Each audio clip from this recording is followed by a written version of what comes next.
All right, let's move on to our final round rules, and this is a winner-take-all. This is the great equalizer of this 8 o'clock spot tournament. If you're down in the standings, this is an opportunity to really get yourself back in the mix. The winner, simply put, gets 10,000 points. If you win this round, the loser, you come home empty-handed with 0 points, and you are the new official Mr. Runner-Up. Let's just call it like it is. All right, moving on to the Philadelphia Eagles, who, as we mentioned with the Cowboys segment, suffered a devastating loss to the Arizona Cardinals at home. Might I add, by the way, I called that on my show on Friday. We'll move on from that, though. But Arizona running for over 200 yards against this very bad Eagles defense. I want to emphasize that as much as I can. Jalen Hurts and the Eagles offense, kind of an uneven day, not able to capitalize at times in the fourth quarter. And obviously Jalen threw the interception, that Hail Mary. But all in all, this Eagles team losing 4 of 5. Right now, they are the 5 seed and would likely go to Tampa Bay in that first round of the postseason. If they were to win that, they get the gift of getting to go to San Francisco off of 2 weeks rest. So I'll start with you, Tim. Are the Philadelphia Eagles donezo as contenders in the NFC? I think they are. I mean, at least for this season, they're too talented to be done for contenders in the future. I think Jalen Hurts is just having a really down year. And it all started when they played my Pats in week 1. You know, like there was something about that game, watching it, where they didn't look right. Offensively, they couldn't move the ball. And yes, I know New England has a very good defense, statistically, which they always do, but it didn't matter. To me, that doesn't matter. The teams are just two completely different teams. And so with them looking – not 100% in week 1, to them just continuing it. Jalen Hurts not being the same dude he was last year that carried that team all the way to a Super Bowl. And not to mention, too, they lost a lot of key defensive players. I mean, C.J. Gardner-Johnson, T.J. Edwards, Marcus Epps, Kaiser White, just all in free agency. And now that defense was dominant last season. Now they're 23rd in total defense, 28th in pass, and do rank 11th in the rush defense, but still 28th in pass, 23rd overall total defense. I mean, this team is done. There's no way that they're going to be able to carry it into the playoffs, let alone make a deep run. The brotherly shove, you want to call it, can only carry them so far, right? So at the end of the day, this season, I think they'd be lucky to make the divisional round.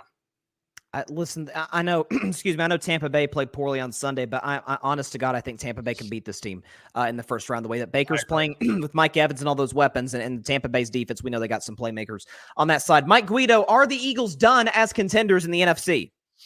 Yeah, I think I'm finally coming around to it. Yeah, listen, I gave the Eagles a ton of credit. I mean, you know this, Bryson, earlier on in the season, because Tim's right. They never really looked right.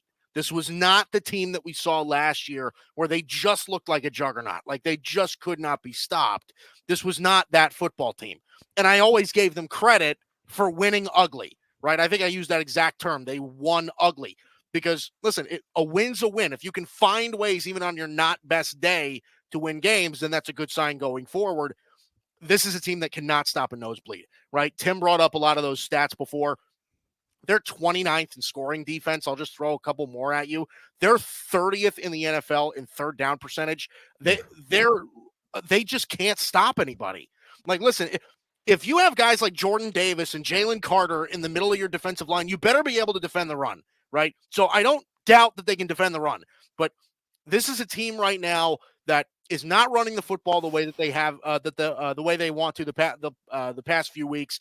Jalen Hurts is turning the ball over, which wasn't an issue that they had last year.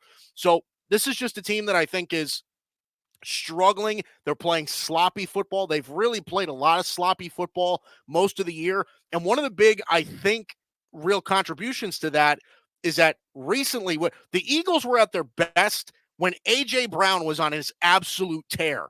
Since the last few weeks, I mean, he disappears in games. So right now, I think I'm with Tim here. I don't think that the Eagles can. I'm not even confident that, I'm not really confident in their ability to beat the Giants this week. I think they could, but I think that this is kind of a, pick your poison kind of game. And like I said, if they have to go into Tampa, that's a tougher game than I think most people could expect.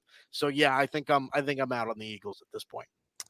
Yeah, and obviously you bring up a great point about the Giants. I mean, the Giants benched their quarterback we're dealing with all these injuries, and they still almost beat Philadelphia in Philadelphia with extra rest for the Eagles. Like it was kind of a rough go at the office for Philadelphia. There's no question about that. You guys did not make it easy. I'm not gonna lie to you. I thought y'all had great takes across the board. I do agree with both of you in many respects. But of course, this is the 8 o'clock spot. This is a game show. There can only be one winner, and the winner of the 8 o'clock spot between Tim and Mike is our points leader. Mike Guido is the champion of the 8 o'clock spot here on the Grid Network. Congratulations, Mike, for getting yet another W. Oh, the crown now. He's bringing up the crown. Congratulations, Mike. Your reaction. Thank you, Bryson. I appreciate it. So, Tim, I'm sorry. I know it's your first day. I know it's, the first 8 o'clock spot, but I had to do it to you. I'm sorry. The vet just needed to teach you a lesson. That's all. That's all we needed to do. But listen, man, it's great to be back on top once again. I took a couple-week hiatus. Had some things going on in the personal life. I had a busy holiday season. But like I said, I think that we do things differently here at Guido Station. So it feels real nice, Bryson Carver. I'm starting at Guido Station. I'm starting to rethink. Oh, and by the way, it does really feel good. I will throw this out there as a jab at both of you. It does really feel good that the New York guy is kind of, I'm the winner out of the room full of Red Sox fans. It feels really great. It really does. Hey, Tim, do we have to tell him about 04 and 2018? Do we have to do that? I mean, we could. Just it's it not like you blew a 3-0 series lead, I mean, love it. Well, when that took place, I was 8 years old, Tim. So I don't really remember that all that well. It didn't hurt me all that much. It's very convenient there, Mike. That's very bringing Devin back in the mix. Devin, I always ask the person who gets eliminated. Devin, your thoughts? Did I make the right decision? Yeah, man. We can't let the new guy come in here try to. So what you're saying is I did give a better take. Okay, I got you. Thank you. I'm not going to say that. I'm not going to say that. I was just sitting there was like, oh, man, Mike, you win for your money, my guy. He came out was like he trying to get his first win, but no, a good show, though, fellas, man. I felt like Bryson. I wouldn't know who to choose on that one, but I think Bryson made the great choice.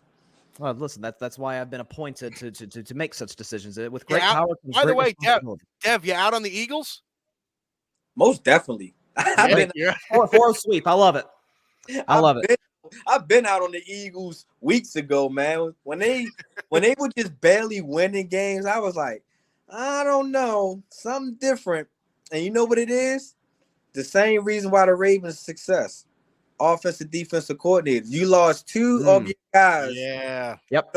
Last year championship team. So, that can make a big difference. And how Gannon, bye Shane Steichen. Yep. I was about to say, and how poetic is it that one of their former coordinators, who some fans wanted kicked out the door, was the guy who basically screwed up their season. So that just makes it all the better. Okay, cry Eagles, cry. Get out of here, Philadelphia. We're all here at the Grid Network. We love it. That is all.